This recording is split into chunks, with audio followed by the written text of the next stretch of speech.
Alright, so today we're talking about Star Wars Rebels, A Vision of Hope. And Yep. let's go to our first screen cap of the episode with Sabine here shooting her laser er, at Ezra. Yep. That scene was really awesome. I love the animation, what they done for that, like with the guns, and we get to see her like using her guns for not the first time, but like you know, Yeah, but it was very lovely. I really love the animation in this episode. For some reason, it's so much beautiful here, especially too with this shot. I really love it, and this whole episode was very lovely. I really did love this episode of Star Wars Rebels. I have to agree with that. mm, It's definitely way much more better to me. To me, I think this episode is way much more better than Away. But I do feel like there are some problems with it still a bit here, and we will discuss that later on. But the beginning of the episode basically starts out off with Ezra doing his lightsaber training and whatnot. mm, Yeah, and that was very lovely, and I was so happy to see that. And if we see here on our next result is his target was the stormtrooper helmet. yep. And the most funniest thing for me has to be about this episode how we get to see like Seb enjoying himself for the first time ever. Oh yeah, How he gets to shoot at Ezra like with everyone else, like with Chopper and all that. yeah, but so what happens here though basically is like Ezra gets a vision in the future, like how Anakin does, and Sees like Padme's like death or yeah, during childbirth. or Luke with his vision of his friends at Cloud City, and with that, his mind became more clear for some reason, and that's how he reflect every laser blaster shot inflected at the stormtrooper helmet, which is weird, but still cool though. And the funniest bit as well about the scene has to be when we get to see like Ezra saying the keyword is yet.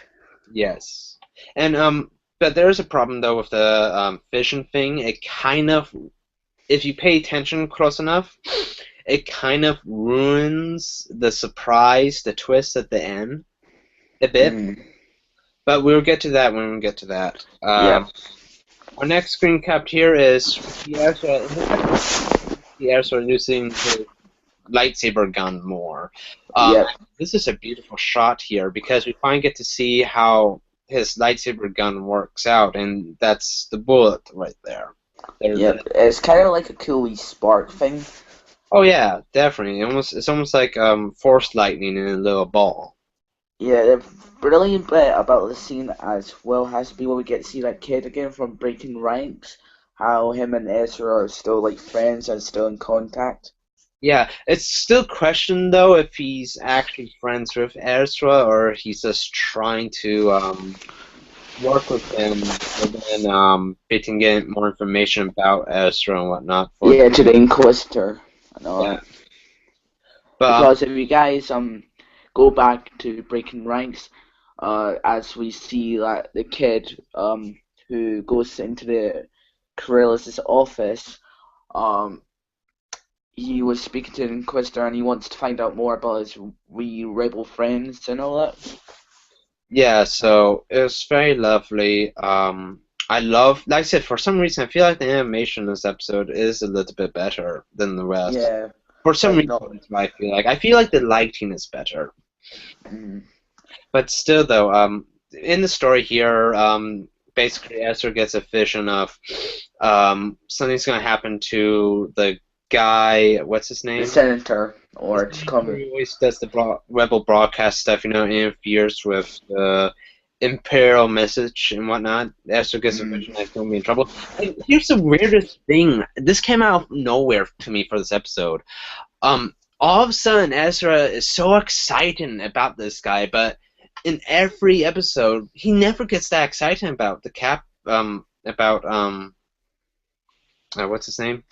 the Senator, whatever, just call him the Senator. Yeah, about the sanitary guy. He never gets so excited hearing his messages before, but because of the twist in this episode and because of what surrounding the center, they had to make him super interesting, which I felt was like forced. Hey, we need to force Ezra to like this guy now for some dumbass reason, so then it has more impact in the episode, which I kind of hate that. I mean, if it would have been alright if we saw that in the other episodes, but we never we saw that passion, and we never saw like it's just like 5 months later or something, which I doubt it. You know, It'll be like a couple of days after the last episode. yeah, yeah. See, that's the thing. It's like it's only a couple of days. It's not like been 2 weeks, 3 weeks, or stuff like that, where Ezra gets more attached with the rebel stuff. You know, so this feels forcing out of the blue. I feel like Mm. that's what I feel like. What about you? Yeah, same here. The bit I really liked how they showed us how the lightsaber gun is used. How we get to see the wee blaster bit inside Hmm. his lightsaber, the holder for it. We get to see the wee beam of light shooting at the stormtrooper. So yeah, Oh yeah, I really loved what they done with the textures on the wall. How we get to see the writing, what the Empire basically the Empire's code. oh yeah, So if you would translate it into Google like translator just for funny stuff, oh and yeah. it would say Empire will always be victorious, never let your guard down or something like that.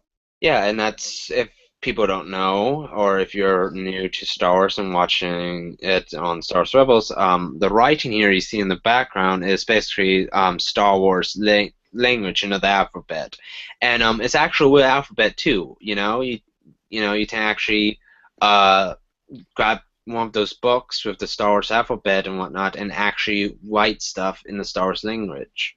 Hmm. So that's lovely. They still have this in the episode and whatnot. Very cool. Um, our next one here is where they're trying to rescue the senator and Chopper. Uses lightning beam to stun the droid. Yeah, and you said this is one of your favorite parts of the episode. Yes, because Chopper's humor in this episode was so funny. How we get to see Chopper stuns a black droid, then we get to see him open the door, and we get to see like Seb and all that like coming towards him, and they basically Chopper like knocks down the droid into the wee hole after when he opens it, and he goes woo woo woo woo woo or whatever. Then after when they all climbed down, Kanan was the only one who was still up the ladder, and he went like, "Now, Chopper, if you see any Imperial guards, you need to keep them away from this door." And after when Kanan was about to finish his next sentence, Chopper shuts the door bit or the the shield or whatever. Oh yeah. But yeah, very lovely little bit there. Very like, and personally, I love the bit too where the stormtroopers coming in earlier, trying to Oh block yeah. the thing, and he says, "Is this one of our droids? He looks kind of one down and a piece of crap." Yeah, and like the stormtrooper was trying to read his number. What was his number again, Chopper? I don't think they said. I know they did say. I just don't remember. Yeah, and then the stormtroopers go away and they said, "Now, droid, if you see anything suspicious, you come and report to us," which Chopper never does. Yep. Well, I And call, he goes and like fixes the thing yeah, like what that droid would do. yeah. So that's lovely. So our next shot here is with Kanan and Ezra with their lightsabers out together. Great shot. Yeah, yeah, this is one of the amazing shots in this episode because we get to see Corellis goes Kanan Harris was it or Kanan Jarrus Yeah, was and the Padawan and the pilot I think yeah, I'm not quite sure. Actually he said the Twi'lek who I never got to meet yeah. Agent and Wallace, I think that's what you're. yeah. His name is. And Yeah. we get to see a picture of Lafall at the back there, which is really lovely. How we get to see like some of the buildings as well. Yeah, but this is a great, lovely scene too. I really like it, and just because the Santa guy is in the shot here, we will get to the little thing at the end. So if you want to see what we're talking about and not get spoiled, please stop the video. Or just pause and just wait till we finish speaking. Yeah. And guys, if you have any comments, please do post them down below. We will try and read them as soon as possible. And reply back. So yeah. Mm-hmm. So basically though, the senator guy back there, the big twist is that he has always worked for the Empire. Mm-hmm. And this was a trap to get the Rebel crew captured. Yeah, and the only thing I didn't like about that guy, you guys remember that when they were down in the sewers, he was trying to catch his breath, but he was waiting until Agent Corellis to catch up. Callus. Sorry, I'm saying Corellis. The thing we'll talk about though is that it came out of Left Blue. I feel like this whole episode came out of Left Blue. It's a good episode, but I feel like though him being the villain is like came out. You know? Yeah. It just came out of left field, and it felt it. I don't know. It's like it's a good thing, but it's like a twist you can kind of see coming, which is bullshit. And plus two. Yeah, and all visions don't make sense to Jedi. Yeah, here's the other thing too that doesn't make sense. It's like Rebel, like the Empire wants everyone to obey them, right? Mm-hmm. They don't want anyone to know about this Rebel force, or they want to stop it. So why would they make a guy way before even the Rebels show up? You know, make a guy, you know, say all this stuff about, you know, going against the Empire. I don't know if it's like at first he did that, and after that he was captured, and then he joined the Empire. I think that was explained in this episode a bit. But if not that, and if it's just like a oh, I've done this all the time, then that is just does not make sense and it's bullshit. It does not work because the Empire will not do that. But if it's like he has done that, but then after that he was caught by the Empire, and then he said, okay, I'll join you guys, and I will attract anybody who's trying to go against you, and we will kill them or prison them. So it's a little bit weird how this twist came out. But it's a great lightsaber screenshot as well, how we get to see Ezra has a blue lightsaber like Kanan. Oh yeah. But yeah, it's weird, and like I said, at the end of the thing here, right here where they're at the Finn thing, whatnot, Hera gives him the gun to protect them, and then he points at them, and of course the old trick where it's not loading, basically. It's an interesting thing though too. I wish they explored a little bit more at the end here, where he talks about Ezra's parents, the commander guy. Yeah.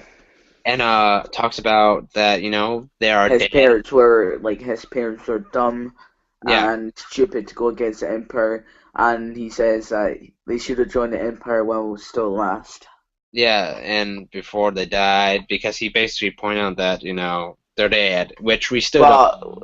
But he might be lying about that because Hera still has something to say to Ezra, but she's leaving it till the last minute. Yeah, but the thing is, though, is at the end of the episode, I wish Ezra talked to Hera about how he felt during that moment. We never got that. See, now that's the problem I'm having with Rebels. It's a good show, but it needs more of that.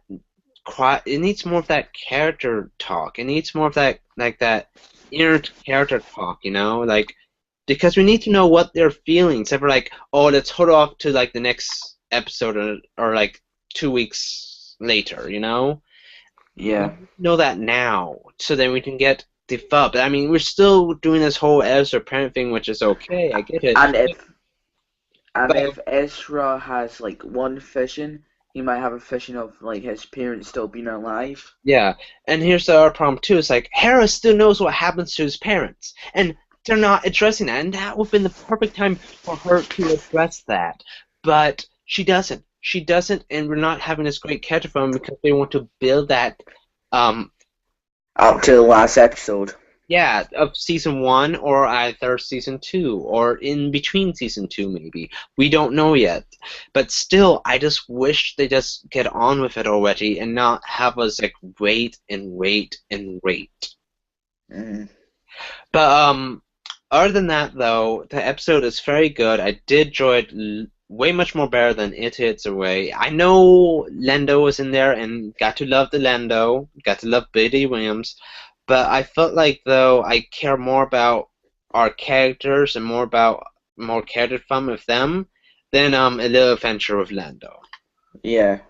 So to me, I'll give this episode a nice 7 out of 10. Same rating as It Hits Away, but I still thought this was better. For me, I would give it probably an 8 out of 10 because I really love the screen, like the bit when we get to see Kanan and Ezra using the lightsabers, like both together. Oh yeah, like I said, I don't hate this episode, but there are problems with it that asks you more questions though than gives you more answers. Yeah, should we move on to our next screenshot? Our next screenshot is actually a special thing that you Yeah, what I give to you, what Freddie Prinze Jr. posted on his Twitter. It's something to do with the next episode. Would you like to show it? Yep, and here it is. Right, we get to see Kanan with his lightsaber. He looks like kind of like angry at something. Would you agree? Yeah, and this is the screenshot for the next upcoming episode. Yep, which is called Rebels to Action, I believe. Just let me search that up real quick in case I'm wrong. Sounds right to Uh, me. Winter Star Wars. So yeah, but if this is our little preview of the next episode, and Yep. Thank you very much, Freddie, for posting that on your Twitter as well. yeah, it's very lovely too. It's an interesting image and whatnot, you know. I can't wait to see what's going to happen. Alright, so Monday the 9th of February, that's when the next episode is on. Hmm. It's called Call to Action. So I'm guessing they're going to try to attack the Empire again in some way. Yes. So on Monday the 23rd of February, which will be the next episode after that, um, it's Rebels to Resolve, I believe. Ah, so lovely. But yeah, so I can't wait though for the next episode. I'm hoping we get more character thing from it looks like we will. We will get more of a action piece, but also to more to drive the plot for the Rebels characters. Mm. So this is So, lovely. Is there anything else you have to say about Star Wars Rebels this episode? it's just a brilliant episode. I love the character development in this one, and yeah, just great emotion from Ezra from this episode as well. How we get to see him like have a nervous breakdown, Mm-hmm. whatnot. So yeah, that's all I have to say about this episode. Yeah, So basically, that's beautiful episode. it from this podcast. And we would like to tell you guys something before we leave. We will be creating a separate YouTube channel account for Star Wars Alliance podcast, and we'll also be making a Twitter as well. So we'll be able to look out for that probably today or tomorrow. So we'll have the 3 episodes posted because I got episode 1, 2, and this is episode 3 basically of our podcast. And yeah, guys, so thank you very much for watching this podcast. May the force be with you always.